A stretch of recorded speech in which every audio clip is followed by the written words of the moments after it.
This is Dr. Lou Sella, Doctor of Sport and Performance Psychology, and I'm making this video for a beginner's guide to the Flexbone Offense. So here we go. Flexbone Offense 101, a beginner's guide. So if you don't know much about the offense, I'm going to give you something that's going to blow your mind even further. The offense is often referred to as the triple option offense.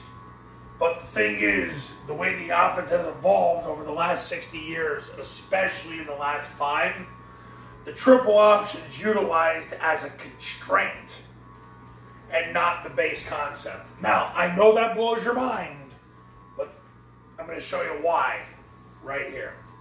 Okay, so the base of the Flexbone Offense is a concept called the zone dive, which is a triple team. It's a 6-man wedge.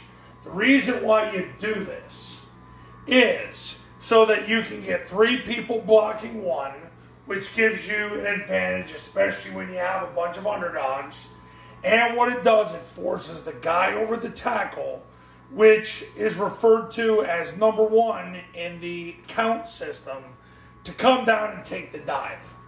And the reason why you want to do that, and Army figured this out in 2017, the reason why you want to do that is because you don't want to run triple option and hand the ball off. So to force this guy to come down and take the beat back, they figured if we use overwhelming force and triple team the guy over the guard and run behind the triple team, it's going to force this guy to come down. When he does, the A-back who wedges with the tackle, 2-hand slams the moving target, the ball clears anyway. So the A-back only has to block this guy for about 0.2 seconds, and the ball clears. Zone dive. The zone dive, it's an evolution of a concept. That's what it's called. Yes, it's a wedge. Yes, it's a triple team. You got 3 guys blocking 1. The guard blocks the center spine. The tackle blocks the guard spine. The receiver runs to the goalpost. This receiver fans the first guy from a 9-tech out. In the old triple count, this was the guy referred to as number 2, the pitch key. Quarterback takes the snap, jumps, plays side, points the ball. The B-back, which is the fullback, sprints through the ball, sprints through the play side, up at the tackle. Sprints through the end zone. Quarterback carries out the fake to pull the perimeter. Backside A-back runs the pitch to pull the perimeter as well. The slot backs are called A-backs in the triple option offense. That was an old Paul Johnson term. Paul Johnson is the old Georgia Southern Navy, Georgia Tech head coach, who is often referred to as the godfather of the modern day triple option offense. However, that title is getting a lot closer now to Troy Calhoun, Air Force head coach, who's got 43-15 in the last 5 years by evolving the offense to its current state. The zone dive is what sets up your triple option. So here's what you do to my newbie triple option football coach. You run the zone dive. If you get 4 yards, you run the zone dive again. That's what Air Force does. If they don't get 4 yards on zone dive, they see what this player did. If he takes the dive, they do one thing. If he doesn't, they do something else. I'm going to show you that right now. So, what happens is, there we go. If this guy takes the dive, they're going to come out the next play and run midline triple option. So what they're going to do is they're going to split the receivers out wide. You don't have to do that. You can keep the receivers in the flex formation, compressed, 3.5 feet away from the tackle, but generally they get more yards per play when they spread the field, when they run mid-triple in the trap. So when this guy takes the dive, they want to run mid-triple. Why is that? Because they know they're going to get a pull read. But what they figured out over the years is they want to be able to cancel the defensive tackle. So anytime they get a defensive lineman from a 2-tech out, they said, well, heck with it, we'll just cancel the play side defensive line with the quarterback. So yes, you are running an offense where literally you're going to triple team on one play and not block the play side defensive line on another play. How sweet is that? That's why people run this offense. So, midline triple option.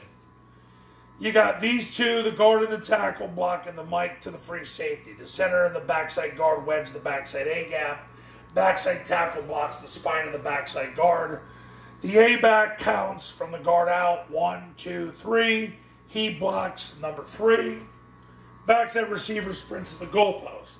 Play side receiver blocks strong safety to the off corner to the end zone.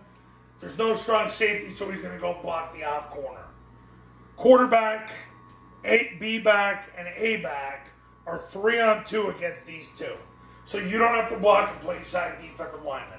Yes, that's why people run this offense. The triple team and that you don't have to block and play side defensive lineman. And it gets even better, but we're getting there. Quarterback takes the snap, jumps back, points the ball. The B-back sprints through the ball, sprints through the play side hip of the guard, and sprints through the end zone. If the defensive tackle takes the B-back, the quarterback will reseat the ball, sprint off tackle, sprint up and score.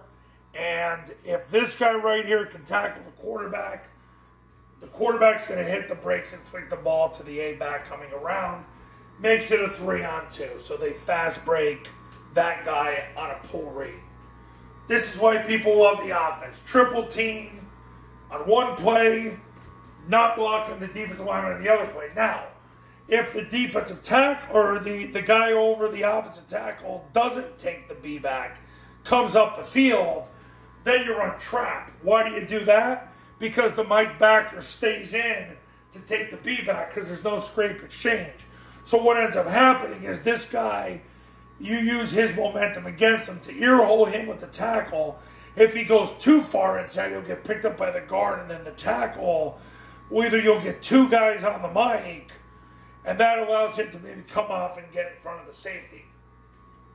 Center's blocking back on the defensive tackle, which means he has an unbelievable angle to block the defensive tackle. Guard traps the two-tech, so it's a quick hitter. The backside tackle blocks the spine of the center. Backside receiver sprints to the goalpost. Play side receiver cracks the safety. You don't have to block the corner because it's not a flank play. A-back does what he does at mid-triple. He arcs number 3. Quarterback takes the snap, jumps play side, points the ball over to center. B-back will sprint through the ball, sprint through the play side hip of the guard, sprint through the end zone. Quarterback then takes 2 steps back, carries out the fake to the play side, backside A-back. Runs the pitch. The reason why you do it that way is because what happens to this guy is it forces him to misfit. Because if he takes the B back, he's going to get ear-holed, and the line's going to use his momentum against him. If he plays the A-back or the quarterback, he's going to run out of the play, and then you don't have to waste your time blocking him anyway. Because if he tries to play the quarterback or the pitch, you're not going to be there. But here's an even better part. See this guy right here? The guy, the trigger, why you in the first place ran the trap, you don't even have to block him. Because where's he going to go? The trap's up here, the ball hits here, he can't make the play. So you have a play where you don't have to block a defensive end, and you don't have to read them. Do you understand why people want to run this offense? This is why. Because you get a triple team, 3 guys blocking 1, the ball runs by the triple team. Overwhelming force. Forces this guy to help on the dive, and if he still doesn't, then he's the quarterback player, and then you come back and run trap. So if you don't get 4 yards on the zone dive, you come back, you see what this guy did. If he took the dive, run mid-triple. A lot of times, coaches, these guys both take the dive, and then you're 2-on-none on the perimeter. It's beautiful. The trap is when this guy comes up the field because that means the mic stays in. So you ear-hole him, use his momentum against him, and hit it home. And if he does follow the quarterback in the backside A-back, he runs himself out of the play. You don't have to block him anyway. Then you don't have to block him, and you don't have to block him. It's just, you're starting to understand in Flexbone 101 why this works. Now you say, well, why do we have to split out the receivers? Can't we just stay flex? The answer to that is yes, you can stay flex. You run mid-triple out of flex, nothing changes except the receiver and the A-back switch jobs. On trap, the receiver just ends up becoming another player that blocks the mic to the free safety. So you can literally stay in flex if you want to. The two base formations of the offense are the spread formation and the flex formation, also known as double flex, also known as compressed.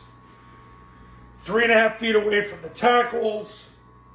Really, you can run the whole offense from a compressed formation, and you will do quite well. So, that's Flexbone Offense 101, a beginner's guide. Now, you want to become a client, the Triple Option Football Academy is going to show you how. Go to tripleoptionfootball.com/testimonials. You can see all the success stories that come from my camps and my academy. The academy is $9.97. You get it for 2 years. If you're ready to make a mid-season switch and run this, because you don't have defensive linemen that can win one-on-ones, and you want to get the most out of your offensive line with triple teaming and reading and just flat out not having to block people, winning with angles, this is the way to go. It's why my clients win. But go to the testimonial page at tripleoptionfootball.com. You'll see why. The academy is $9.97. You get it for 2 years. You can call me 24 hours a day, but you get the academy, which is an online classroom, a 3-step clinic that's going to teach you how to do all this.